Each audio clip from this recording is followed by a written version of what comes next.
Muy buenas tardes, buenas noches, buenos días, depende del lugar donde estemos.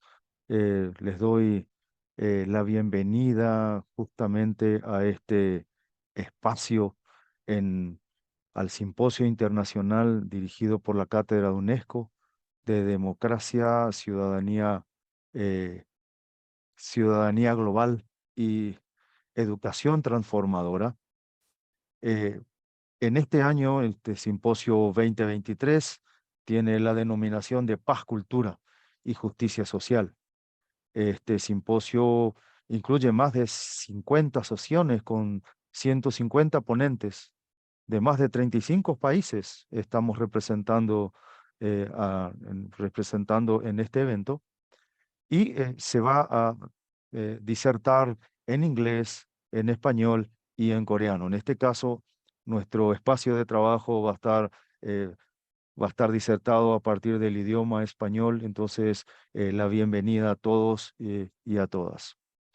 Eh, este, es bueno que puedan también, por favor, considerar eh, que, que esta sesión tiene una traducción simultánea, tiene una traducción simultánea al inglés y que también va a haber una grabación para después poder volver a mirar, también compartir, etcétera, etcétera.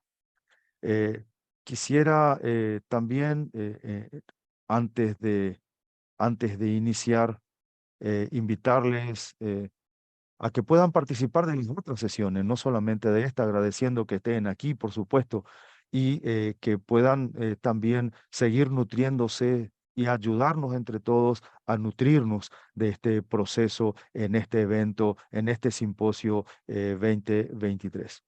La inscripción se puede realizar a través de la página del simposio y bueno, algunos están aquí a través del Zoom y otros van a estar a través de YouTube seguramente. Eh, Ahora bien, este espacio en el que vamos a trabajar se denomina educación intercultural en contextos interculturales y propuesta para una educación para la paz. Esa va a ser nuestro espacio de reflexión. Y para ello vamos a contar con la participación de algunos colegas a quienes les voy a nombrar ahora, agradeciéndoles muchísimo la participación aquí. Voy a empezar con Yvette Doisy, que ella es doctorante en educación por la Universidad de Quebec en Nouakchott, de Canadá. La doctora Catherine Arias Ortega, que también nos acompaña, que es profesora asociada de la Universidad Católica de Temuco, del Departamento de Psicología de la Facultad de Ciencias de la Salud en Chile. El doctor Segundo Quintriqueo Millán, bienvenido también, estimado amigo, profesor titular de la Universidad Católica de Temuco también, de la Facultad de Educación de la Universidad Católica de esa región de Chile.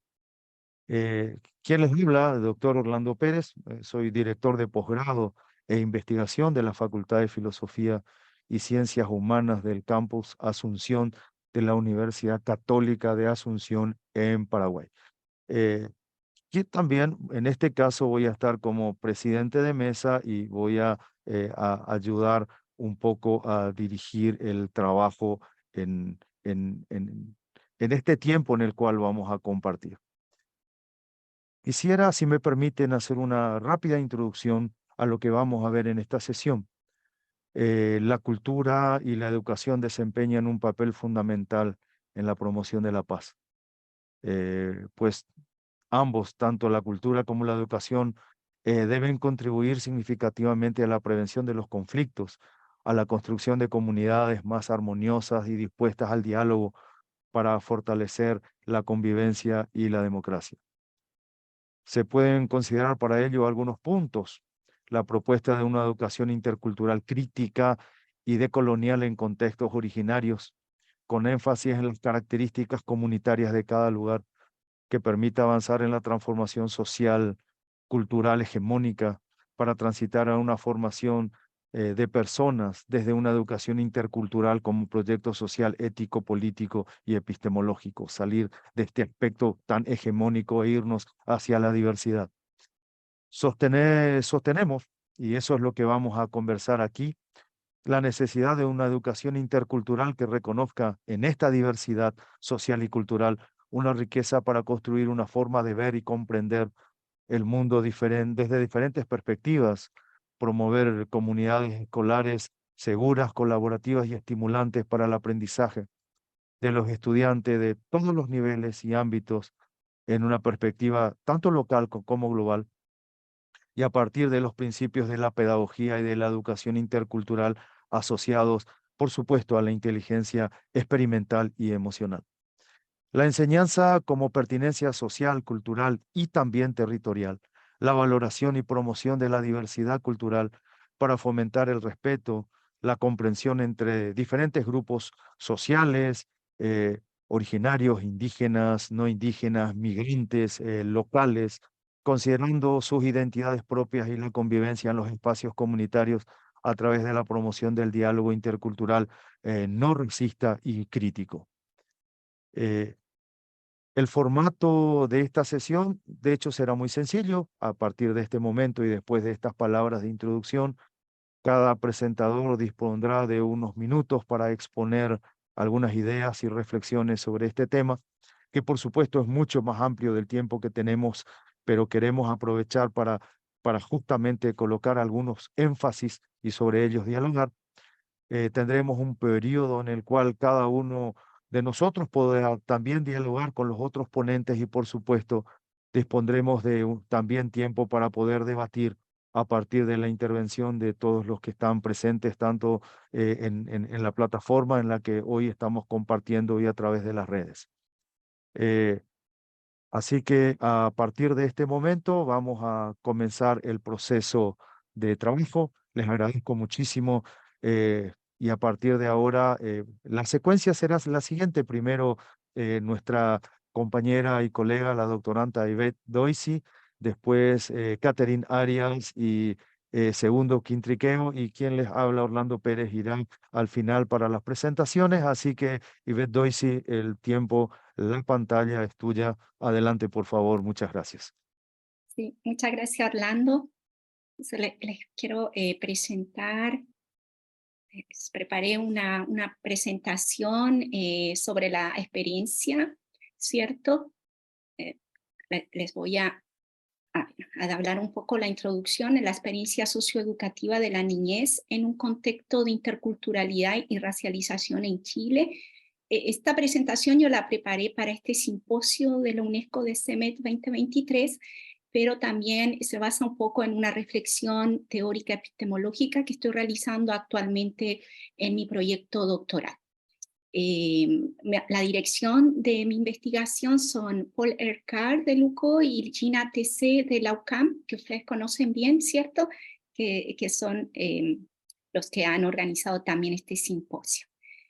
Entonces, yo quiero comenzar mi presentación con los principios de la Agenda 2030 de la UNESCO, justamente que plantea y reconoce que el desarrollo sostenible no puede lograrse sin paz y seguridad, y se compromete con la comprensión intercultural, el respeto mutuo y una ética de la ciudadanía global y responsabilidad compartida.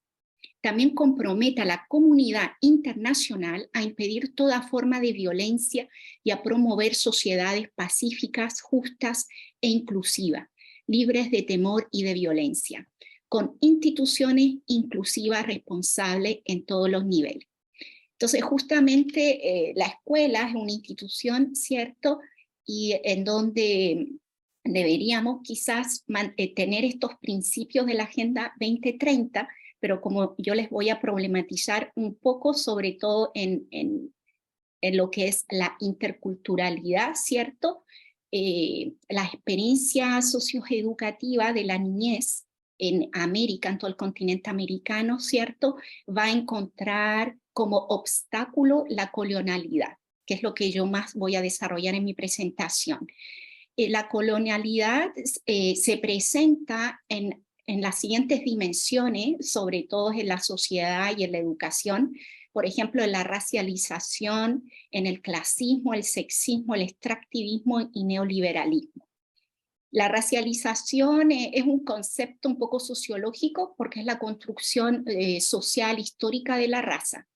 Si bien las razas no existen, o sea, ya pasamos, porque antes sí se pensó en algún momento de la historia que las razas existían, hoy estamos en un momento en donde se sabe que no existen biológicamente. Sin embargo, tenemos el peso del colonialismo en nuestras mentalidades de esa clasificación etnorracial, sobre todo en América, a partir de la colonización de las potencias europeas hace 500 años.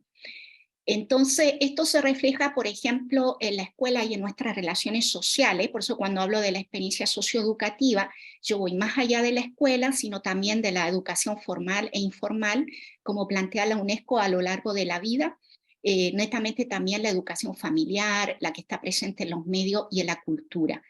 En el caso de la cultura, por ejemplo, Paul Ercar ha trabajado mucho el tema y el concepto de la blanquitud en español, blanchitud en francés y whiteness en inglés, que es justamente la estructura del poder, ¿cierto?, de Europa, a partir de la mitificación de la cultura europea y también norteamericana, que se refleja muy bien en la educación, ¿cierto?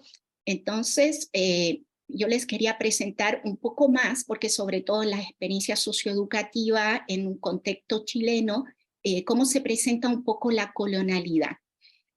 Por ejemplo, se podría definir como la colonización del pensamiento y también netamente que se presenta en las relaciones de poder, la colonización del espíritu también.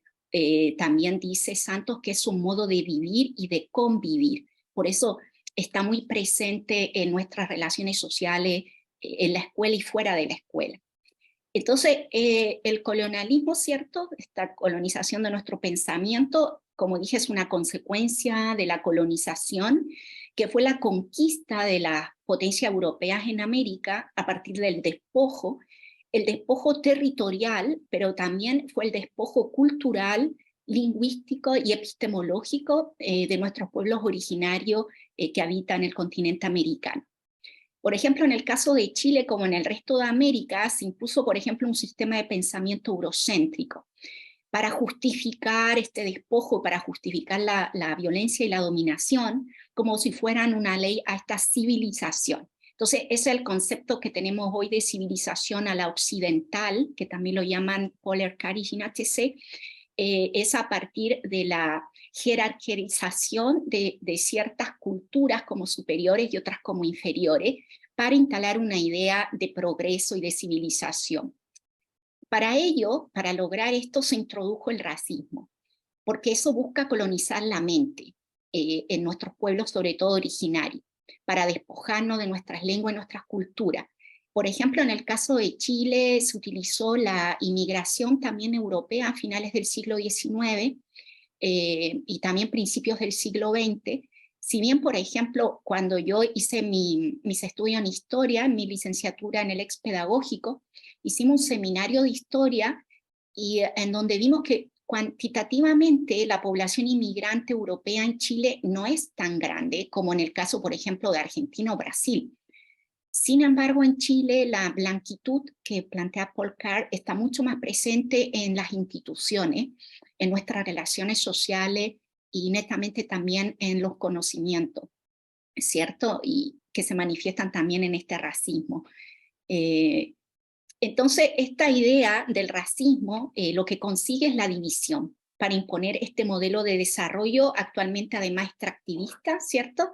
Porque el neoliberalismo instaló el extractivismo en Chile después del golpe de Estado, que es la extracción también de la naturaleza y la madre tierra, su explotación vista como un recurso económico.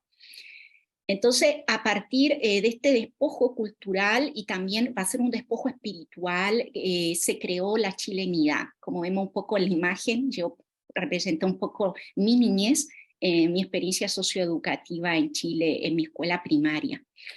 Entonces, también, por ejemplo, en el caso del español y el eurocentrismo, entonces se utilizan en la escuela, como en la educación formal, para despojarnos, como dije, de una lengua y una cultura originaria. Pero sin embargo, actualmente, y sobre todo pienso que con más fuerza después de la revuelta chilena, se ha comenzado a escribir muchísimo y también a transmitir las culturas originarias, también a través de las redes sociales, internet, algo que antes no existía en el pasado. El Kimun, que es el saber, por ejemplo, en el caso del saber mapuche, tenemos el ejemplo de la poesía y la narración de Licura Chihuahua, que él escribió un libro que se llama Recado Confidencial a la chilenidad, a los chilenos, en donde justamente nos hace reflexionar sobre la chilenidad y lo mapuche que vive dentro de la chilenidad y la chilenidad que vive también dentro de lo mapuche en este contexto de colonización. Daniela Catrileo, también poeta, y netamente Lisa Loncón, activista, que ella participó, ¿cierto?, en la propuesta de la Constitución, que fue rechazada, ¿cierto?, en donde ella incorporó también los saberes del buen vivir del pueblo mapuche, que también es un poco del pueblo mapuche y no mapuche, ¿cierto?, entendiendo la chilenidad también como de este proceso colonial.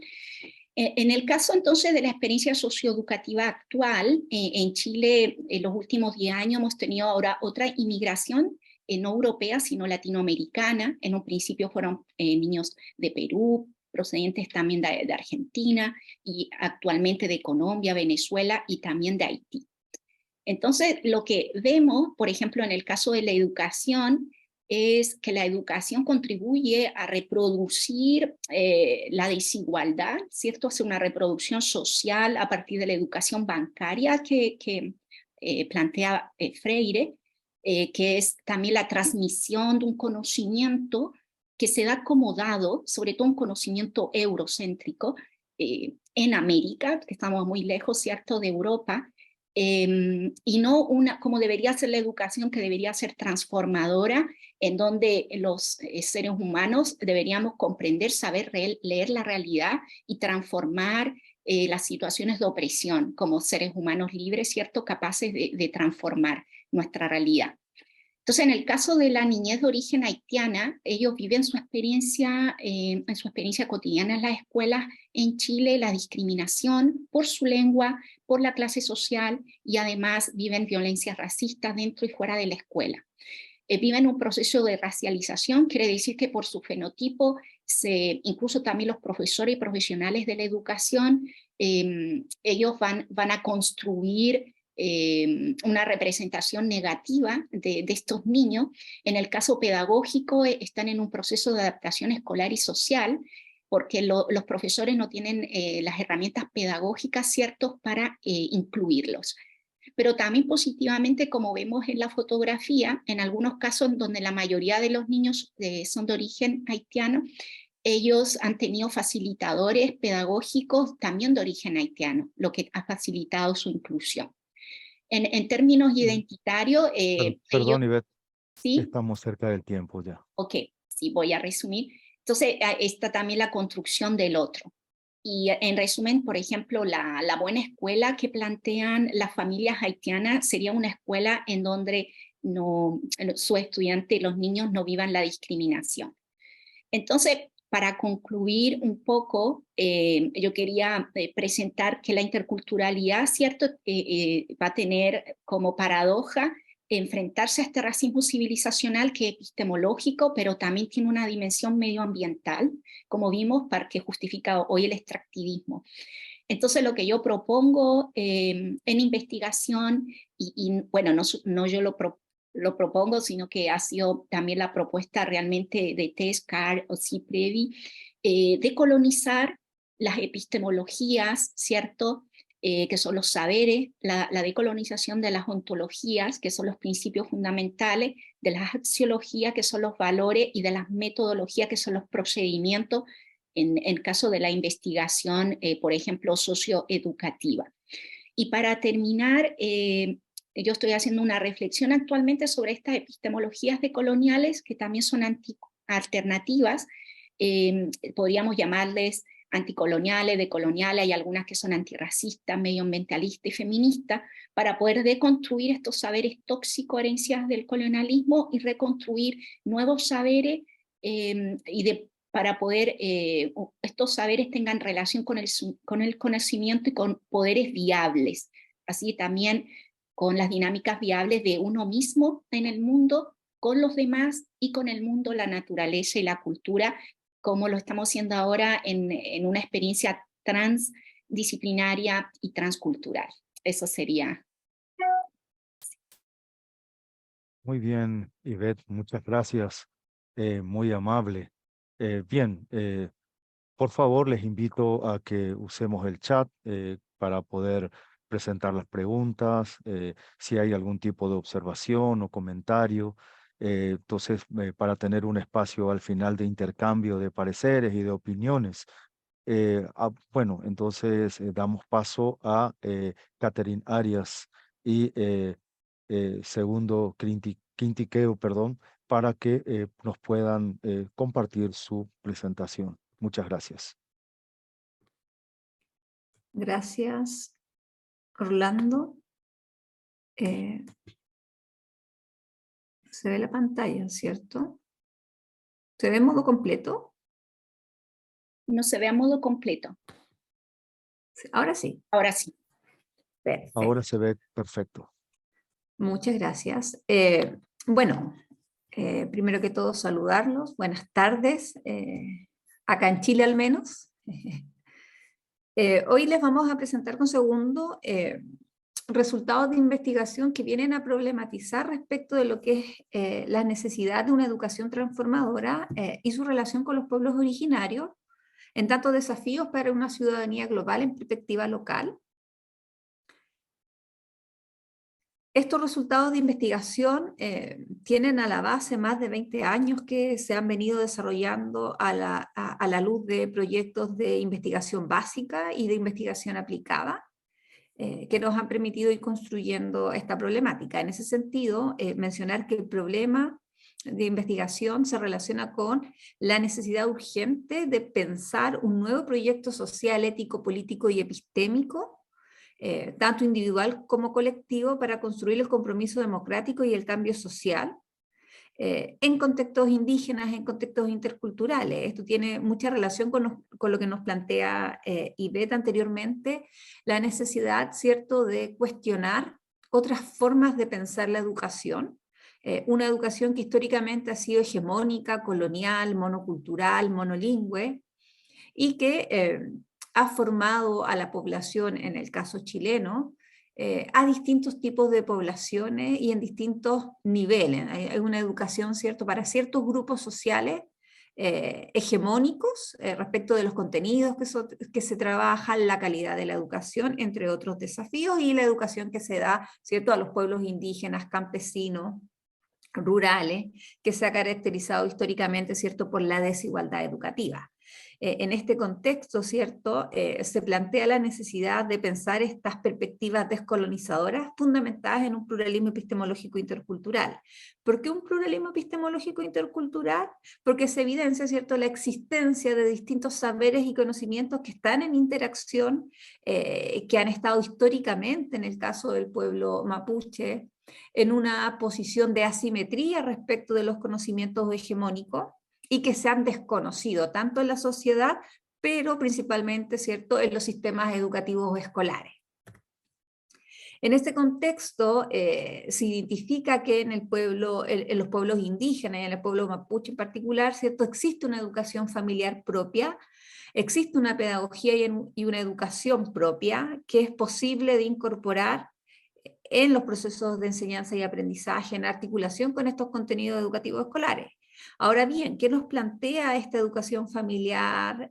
Primero, ¿cierto?, que existen contenidos, métodos y finalidades educativas propias, que están a la luz de sus propios marcos de referencia, que tienen formas de enseñar a las nuevas generaciones y que se articulan con las necesidades propias que tiene el territorio. Algunos elementos importantes de esta educación familiar la relación de respeto y reciprocidad con el medio ambiente, la inteligencia experiencial y emocional, aspectos que permitirían en la educación escolar repensar otras formas de enseñar.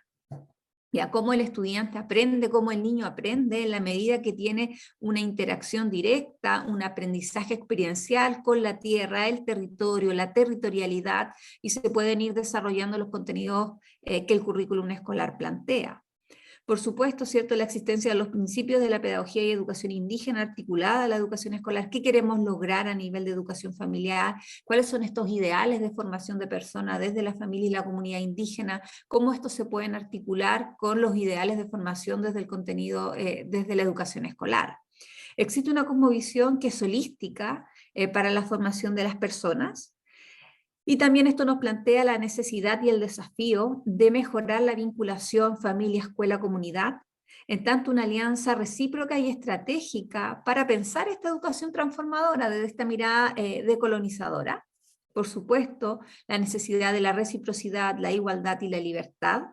Y esto a la luz de ciertos ejes, un eje metodológico, un eje epistemológico, un eje territorial, a los valores y la planificación de estos procesos de enseñanza y aprendizaje, tanto dentro de la educación escolar, dentro de la escuela, pero también fuera de la escuela, ¿ya? Cómo pensamos la educación, la formación de los niños, de los jóvenes, de estas nuevas generaciones indígenas y no indígenas, en vinculación directa con las necesidades, los métodos y las finalidades educativas del territorio en el cual se encuentra inserta.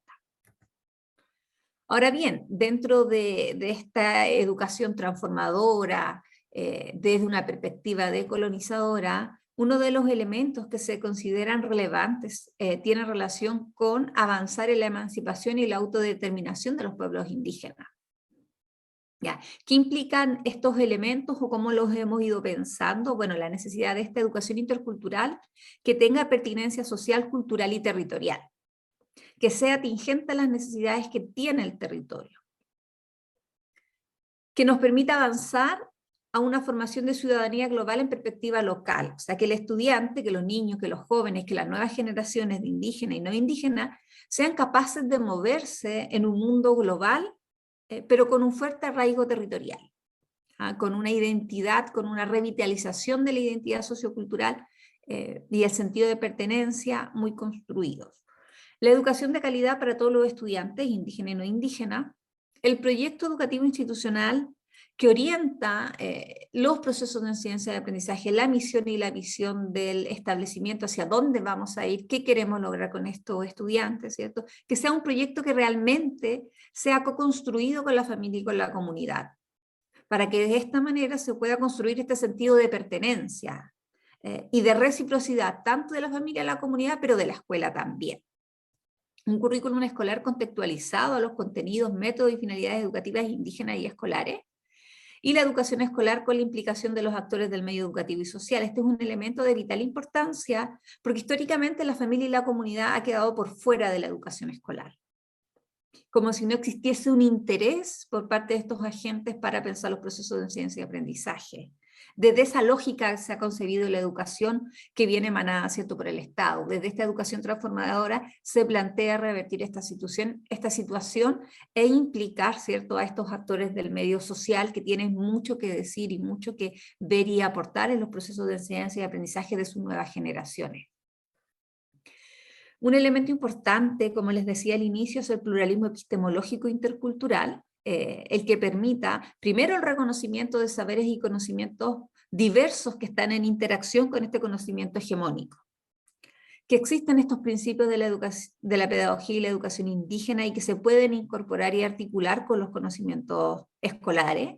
La necesidad, ¿cierto?, que esta cosmovisión indígena sea reconocida a nivel social, cultural, político y, por supuesto, del sistema educativo escolar. Favorecer estos procesos de implicación para pensar realmente prácticas pedagógicas interculturales de hecho, más allá del discurso que de alguna manera las promueve, pero en la práctica nos damos cuenta que continúa y persiste la monoculturalidad en las prácticas pedagógicas. Otro elemento importante tiene relación con el al aprender y reconocer las prácticas epistémicas propias de los pueblos indígenas, esta relación que se tiene, por ejemplo, con el medio natural, con los distintos seres que habitan los espacios territoriales y cómo esto se pudiese incorporar progresivamente en los procesos de enseñanza y aprendizaje y transversalizar en las distintas asignaturas del currículum escolar, cómo este conocimiento indígena puede incorporarse en la asignatura de lenguaje y comunicación, de matemática, la enseñanza de la ciencia y otras asignaturas que puedan estar en el currículum. Y por lo tanto esto implica decolonizar la forma de construir conocimientos en contextos indígenas e interculturales y avanzar con fuertes procesos de sensibilización y de formación, tanto a nivel de pregrado, posgrado, para permear la sociedad y la necesidad, ¿cierto?, de incorporar estos saberes y conocimientos indígenas en la educación escolar y en la cotidianidad de la vida. ¿Cuáles son algunas proyecciones que hemos evidenciado? Primero, la educación, la necesidad de que se construya como un proyecto social, en el que su proyecto educativo institucional incorpore distintas perspectivas, la comprensión de ver el mundo en función de los saberes y los conocimientos que están en interacción donde está situada la escuela. La educación como un proyecto ético que refiere a crear comunidades seguras, integradoras, colaboradoras y estimulantes para el aprendizaje de los estudiantes, que la escuela se transforme en un espacio de querer estar ahí y revertir progresivamente la hostilidad que históricamente ha caracterizado a la escuela con las poblaciones indígenas. Asumir los problemas educativos y sociales como un reto propio para resolverlos mediante acciones educativas con pertinencia cultural, y repensar, ¿cierto?, estas formas de desarrollar los procesos de enseñanza y aprendizaje, tanto a nivel curricular como en los procesos in situ en aula.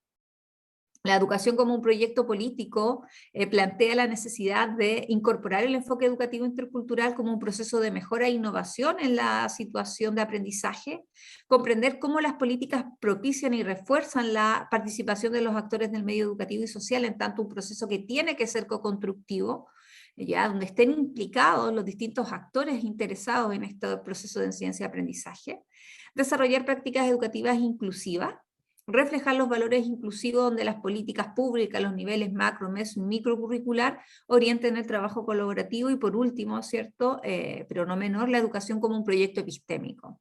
¿Y aquí implica esto? Conocer y reconocer la forma de construir conocimiento indígena o de grupos subalternizados, migrantes, campesinos, rurales, etcétera, en simetría con este conocimiento eurocéntrico occidental, y articular, por cierto, estos saberes, estos conocimientos y estos principios en los procesos de enseñanza y aprendizaje, tanto en contenidos, métodos y finalidades educativas.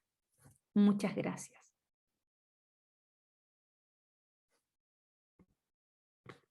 Muy bien, muchas gracias, muy amable, Catherine. Entiendo que después en el debate y en el intercambio de opiniones se va a sumar nuestro colega Segundo. Segundo Quintriqueo. Exactamente. Muy bien, entonces, Efectivamente. gracias, estimado colega. Bien, entonces lo que vamos a hacer, básicamente, si me permiten, voy a compartir pantalla y compartir algunas reflexiones en este tiempo.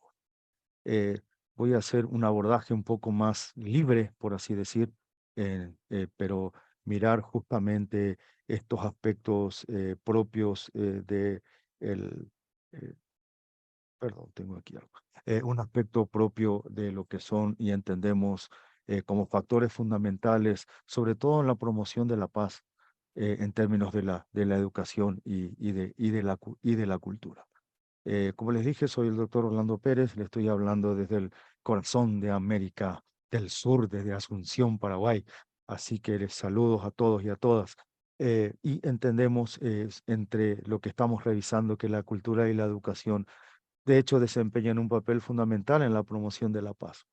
Aunque lo vamos a ver al final, cada vez que nosotros usamos la palabra paz, parece que estamos hablando del opuesto que es el conflicto.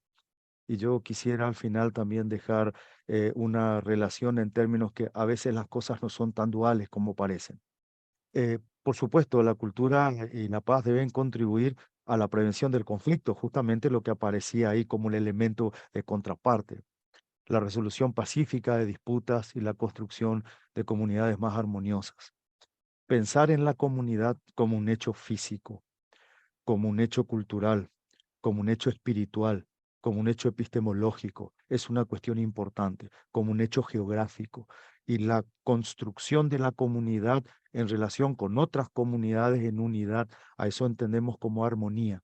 Porque a veces también en la paz entendemos a la paz como estable o a la paz como muy equilibrada, como muy pasiva. Y lo que en realidad la idea del diálogo tiene que ver con una dinámica para fortalecer justamente la convivencia, porque el diálogo transforma, construye y las características de la comunidad en este proceso van generando justamente el aspecto cultural en general y el medio fundamental debería ser la educación. Educación para la paz que busque la integración de ese diálogo y la búsqueda del entendimiento como habilidades que se incorporen en el sistema educativo, para la cual se debe, por supuesto, valorar las capacidades que hablamos anteriormente.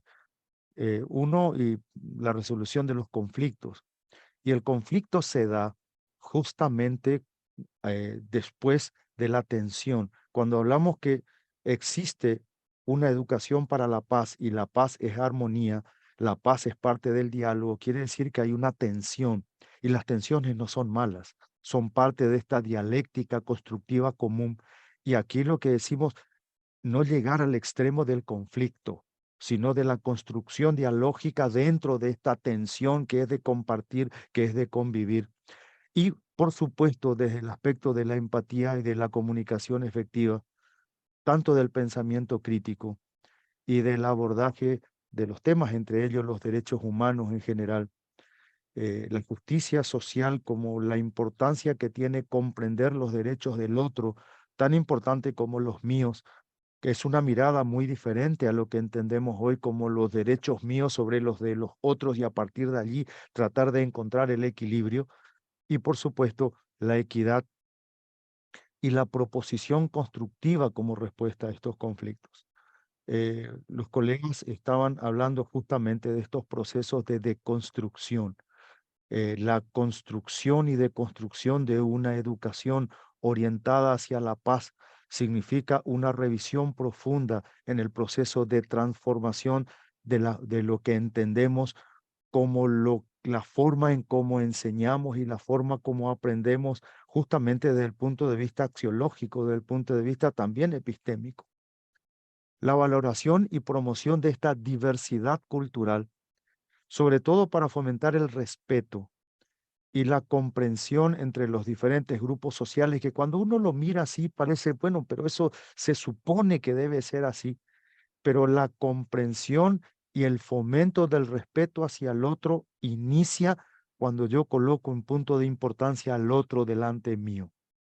No solamente en la comprensión de lo que yo debo dar, sino en lo que estoy recibiendo en términos de educación, en términos de diálogo, en términos de comprensión de la cultura y en términos muchas veces de lo exógeno y lo endógeno, sobre todo lo relacionado con el aspecto originario de los espacios comunitarios en donde vivimos, que es muy difícil de comprender en los contextos urbanos, por ejemplo, en donde este aspecto originario es como se ha perdido en el tiempo y parecen más pequeños énfasis de folclore en lugar de pequeños énfasis de cultura que nos dan no solamente la reminiscencia, sino nos dan la evidencia profunda del origen de donde venimos o del origen de dónde viene el contexto y de la comunidad donde muchos de nosotros, aunque estamos hace muchísimo tiempo, tenemos origen foráneo. Considerando por eso las identidades propias y la convivencia en estos espacios comunitarios, espacios que tienen absoluto elementos de significado físico, de significado cultural, del significado ritual, de los aspectos propios del contexto, de la forma de hablar, de la incorporación de elementos, y hablo desde un contexto bilingüe como es el contexto paraguayo en donde el hablar español, el hablar guaraní es sí similar, donde nosotros mismos tenemos una forma de hablar que llamamos mixto. En guaraní se dice yopará, que quiere decir mezclado, donde por ahí decimos algunas palabras y hacemos la redundancia en español como si fuera que el otro no entiende, pero lo planteamos así, como cuando decimos que tal como estás, te cojina. Dice o sea, que tal como estás, que tal como estás, y el énfasis de decir, estás juntos. Entonces, esas cosas tienen que ver con entender a través de la promoción del diálogo intercultural algunos aspectos importantes orientados hacia la paz, la equidad y la justicia social. Uno de los elementos importantes tiene que ver con el arte y la expresión cultural, que fomentan las formas de manifestación comunitaria eh, y como poderosos medios, sobre todo para la transformación eh, o para, perdón, para transmitir mensajes de paz y promover entre ellos la tolerancia. Cuidado con la palabra tolerancia, porque a veces miramos tolerancia y justamente eso es llegar al límite de decir no me rebases. Pero entendemos aquí como el hecho de poder comprender al otro desde su propia perspectiva, el aspecto como se planteó al principio, tanto emocional como de la experiencia. Y uno de los elementos importantes que tiene que ver es la creatividad y la participación en actividades artísticas para fomentar la reflexión, la empatía y la comprensión mutua. A veces entendemos esto como el folclore, como dije hace un momento, y estamos hablando no de una cultura profunda, de una cultura que incorpora las características propias de la historia, si se quiere decir, tratando de salir de esta centralidad tan europea de alguna manera. Eh, los medios de comunicación también tienen que ver con este proceso. No solamente los medios de comunicación en términos de la comunicación en el proceso de enseñanza-aprendizaje, sino los medios de comunicación como sistema, para comprender desde los espacios educativos el impacto significativo en la formación de la opinión pública, quiere decir en la formación de los que estudiamos en cualquier instancia para también tener una opinión pública en lo cual podamos ser parte de la formación y no solamente ser una parte maleable de la opinión pública, promover la ética, la responsabilidad en los medios, fomentando una cobertura equilibrada y precisa de los eventos, promoviendo, por supuesto, mensajes de paz, considerando la amplitud de los medios sociales en la actualidad.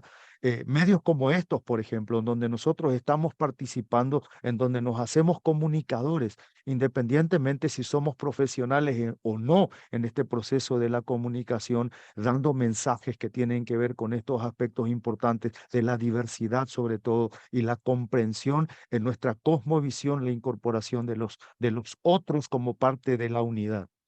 Eh, un otro elemento y el último tiene que ver con la cooperación internacional en los sistemas educativos para fomentar la comprensión de los problemas globales y la importancia de la cooperación entre naciones, haciendo énfasis en el desarrollo conjunto de programas de intercambio cultural, proyectos de investigación, colaboración en áreas como el desarrollo sostenible, los derechos humanos, la democracia, la ciudadanía global y la justicia social. Y esto es un elemento importante sobre todo por las proposiciones en términos de las ideologías de cooperación internacional que hoy existen y que están a disposición de los pueblos y que muchas veces nos desvían de lo que nosotros buscamos como elementos importantes en términos de lo que estamos buscando hoy como la equidad, la transformación y aquellos elementos que deben ser parte de una educación nueva y transformada. La educación para la paz como dinámica dialéctica multicultural orientada a la búsqueda de la convivencia armoniosa de las comunidades. De alguna manera, como síntesis, ese es uno de los elementos principales.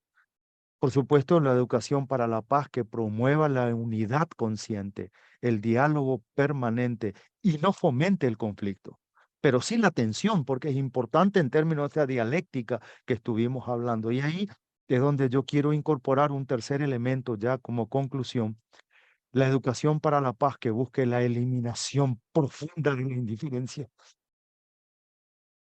Ese es el punto central de la paz, porque a veces nosotros pensamos que estamos hablando de paz y de armonía, pero en realidad lo que estamos promoviendo es la indiferencia. Somos indiferentes al otro, somos indiferentes a las situaciones, somos indiferentes a sus expresiones culturales, somos indiferentes a sus situaciones, a sus expresiones en términos de espacios. Y ese quizás es uno de los elementos que quería incorporar, que posiblemente nos dé tiempo para trabajar en el diálogo para que la educación para la paz no solamente sea una educación orientada al diálogo, orientada a la eliminación del conflicto, orientada a la unidad, sino a la eliminación absoluta de la indiferencia. Es necesario promover entonces la educación para la paz a través de mecanismos de verdadera transformación educativa que consideren las características de cada territorio de significados comunitarios. Esa es parte de mi investigación intercultural, entender los territorios como estos urdimbre de significados desde la perspectiva de la unidad. Y la unidad solamente se da cuando el otro, cuando yo siento profundamente lo que el otro siente. Y como bien dijeron mis colegas, a veces es más fácil decir que hacer.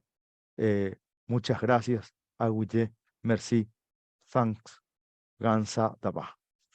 Disculpen mi escasa y mala pronunciación en coreano también.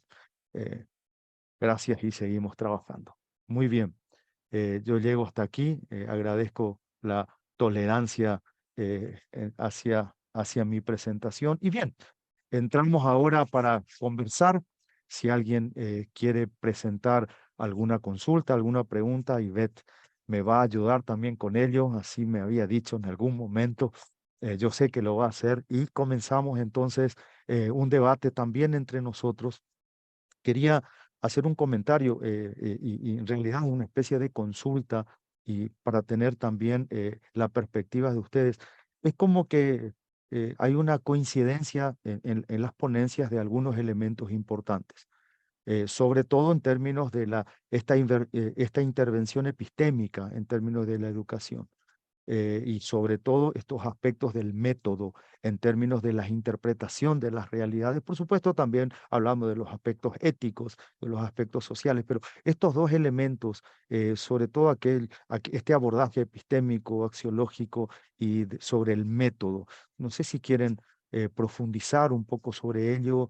Me gustaría darte la palabra, segundo, para que también puedas integrarte al diálogo. Adelante, estimado colega. Micrófono segundo. Ahí está. Sí, no sé si hay alguna pregunta. No, todavía no, todavía no. Estamos en debate entre nosotros y justamente este abordaje que ustedes presentaron sobre lo epistémico, el aspecto del método, podemos profundizar un poquito más a partir de sus investigaciones. Claro que sí. Según nuestro resultado de investigación, es un desafío, digamos, de poder avanzar hacia una transversalización de la búsqueda de pistas de acción que nos permitan mejorar la implementación de una educación cada vez más intercultural. Esto implica que no solamente nuestro foco de preocupación debe ser la escuela como institución, sino también las universidades, los centros de formación, los institutos de investigación, dado que es allí donde se están formando las futuras generaciones, digamos, que se van a encargar de educar a las nuevas generaciones, de investigar en contexto indígena y en realidad para entregar estas herramientas que son básicas, digamos, para que los pueblos indígenas logren una emancipación y una autodeterminación basado en sus propios conocimientos, articulado naturalmente a los conocimientos eurocéntricos occidental. Eso es lo que podría aportar. Bien, muchas gracias. Ivette, no sé si tenemos alguna consulta. No, por el Mm, momento no hay Bien, preguntas. Si alguien quiere, puede abrir su micrófono y comentar también, o hacer una también, pregunta, si lo desean. sí, también pueden hacerlo. Eh, en este aspecto, Ivette, justamente estuviste en el énfasis de tu presentación eh, trabajando este aspecto que ya desde el doctor Paul Carr y desde Gina Tizi y otros están trabajando este aspecto de, de la visión de lo blanco, por así decir. ¿Podrías profundizarnos un poquito más justamente en este contexto de educación de la paz, en algún aspecto que consideres importante hacer énfasis? Sí, me parece súper importante abordar el racismo. Primero, reconocer su existencia es súper importante La educación debería ser para la paz, pero si ahora agregamos ese apellido para la paz es porque realmente, como yo presenté, la educación ha reproducido las desigualdades, la opresión, incluso el racismo. Y eso se ve y está presente a un nivel pedagógico, curricular, cultural, la cultura institucional también. Se presenta, como tú decías, por ejemplo, en el caso de la folclorización de algunas culturas y la mitificación de otras. Entonces, justamente esto de la blanquitud es la mitificación de ciertos grupos, ¿cierto? De cierta cultura, que es la cultura primero eurocéntrica y actualmente también Norteamérica centrista, pero blanca, claro. Entonces, por eso nace el antirracismo, o sea, nace por el reconocimiento de la colonización y de una categorización etnorracial, en donde algunas culturas han sido inferiorizadas hasta el día de hoy. Como tú dices, también es indiferencia. Y hoy se puede ver en la guerra que se está viviendo entre Palestina e Israel. Entonces, esta estructura es algo mundial. Entonces, por eso es importante que esta lucha debe ser a un nivel local, a un nivel también internacional entre las naciones, ¿sí? Para promover la paz. Ok, sí, sí, porque justamente este concepto de la indiferencia surge a partir de algunas investigaciones en lo que yo comprendo como espacios comunitarios de significados, en donde, por ejemplo, en Paraguay, si nosotros habláramos de paz, sería muy obvio. Dice, pero nosotros somos un pueblo pacífico. Dice, parece que estamos hablando de cosas que no tienen mucho que ver. Pero cada vez que hemos tenido muy pocos eventos bélicos, por ejemplo, pero esos eventos bélicos son muy recordados. Y por otro lado, el tema de, ok, hay otras cuestiones que tienen que ver con elementos de convivencia en donde lo entendemos justamente desde una mirada de poco valor, porque por ahí viene el tema de la indiferencia. La indiferencia es porque no lo consideramos dentro de la escala. Si nosotros miráramos hoy la problemática de los pueblos originarios, eh, somos indiferentes a su problemática. Los vemos todos los días, sobre todo en las ciudades, en Asunción o en Paraguay. Hay muy pocas ciudades, pero hay mucha concentración. Entonces hay una alta visibilidad incluso de algunos elementos, de algunas situaciones o de corrientes migratorias, por ejemplo, pero nosotros somos indiferentes a su situación. Por ejemplo, hermanos venezolanos que están hoy trabajando con nosotros por las cuestiones propias del contexto, eh, eh, hermanos más cercanos, incluso del Mercosur, pero nuestro nivel es de absoluta indiferencia. ¿Qué significa indiferencia? Ignoramos su origen, ignoramos su historia, ignoramos muchas cosas. Entonces, es una cuestión de una construcción profunda que debe permitirnos mirar hacia otra cosa. Valoramos muchísimo, por ejemplo, nuestro idioma. Y esas contradicciones a veces hacen pensar que sí, ok, estamos pensando en la paz, pero la paz tiene que ver con diálogos, no necesariamente con conflictos, solamente. No sé, Catherine, si tenés algo que quieras aportar a lo que estamos conversando, adelante. Sí, efectivamente, yo concuerdo con lo que ustedes plantean. Creo que un elemento también relevante, sobre todo en el sistema educativo escolar, si lo situamos en el rol que nosotros estamos desarrollando, tanto en la academia, formando nuevos profesionales de la educación, tiene que ver con la necesidad de visibilizar este aspecto. Históricamente, la formación inicial de profesores son temáticas que no se han abordado, y cuando uno piensa y habla de la escuela, todavía está esta lógica de la escuela ideal, de la escuela que nos va a permitir adquirir herramientas para desenvolverlo de mejor manera en el ámbito global, pero sin esta mirada crítica y de reconocimiento del despojo que la escuela ha dejado con los pueblos indígenas, y que también sigue siendo un elemento muy conflictivo en los territorios.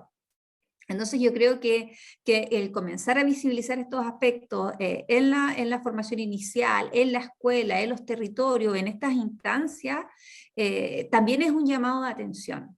Un llamado de atención y una apertura para repensar desde otras perspectivas la escuela y pensarla desde esta mirada de transformación. Muy bien, nos informan que tenemos un tiempo limitado, algunos minutos ya para el cierre de la sesión. Por supuesto, tenemos tanto para hablar y a veces en el entusiasmo el tiempo no lo consideramos, pero por supuesto es importante. Y justamente por eso que hablaste de territorio, cuando nosotros hablamos de territorio, ocurre en muchos lados, pero yo hablo de Asunción. El hecho de que los pueblos originarios, muchos de ellos viven en la tierra, y nosotros parece que su comunidad está centrada allá, pero muchos de ellos conviven en las aceras, en las veredas con nosotros. Ese es parte del territorio y es parte de un proceso educativo. Entonces, a veces, quizás entender estas miradas de lo que estás comentando y poner en crisis este aspecto de la educación transformadora sea un elemento importante. No sé si tenemos algún comentario, Hay, parece que así hay alguno. Creo que tenemos un minuto, Ivette. y hay un comentario, pregunta también, Mm. se menciona la necesidad de una cooperación entre diferentes instancias pedagógicas, incluidas los medios de comunicación, la familia, etcétera, para alcanzar una educación transformadora. ¿Cómo ven estos diálogos entre las distintas esferas? ¿Existen instancias? Bien, no sé si en 30 segundos quieren hacer alguna mención. Yo puedo Eh, mencionar esta sí, instancia, como utilizar los medios sociales y la organización, por ejemplo, de este simposio. La veo como una instancia transformadora y socioeducativa. perfecto. Segundo.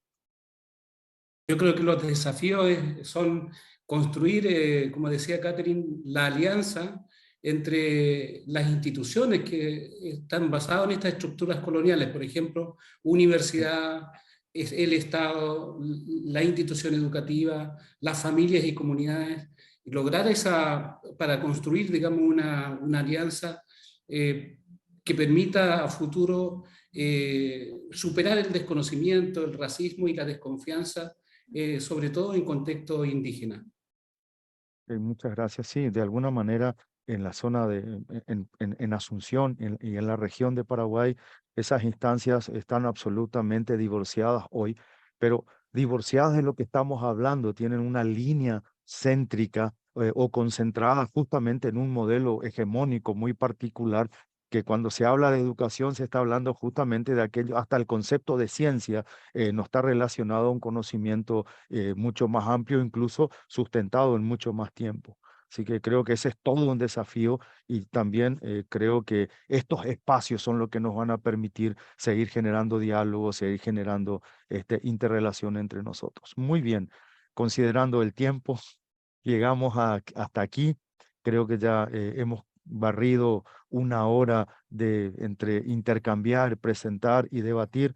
Yo quisiera dar las gracias a Decimet en este simposio 2023, justamente por permitirnos participar, colaborar, compartir, estar juntos, buscar la unidad en este diálogo hacia la educación por la paz, que es lo que nos tocó a nosotros trabajar desde las miradas, tanto desde Chile y Canadá y desde Asunción del Paraguay. Un gran abrazo a todos.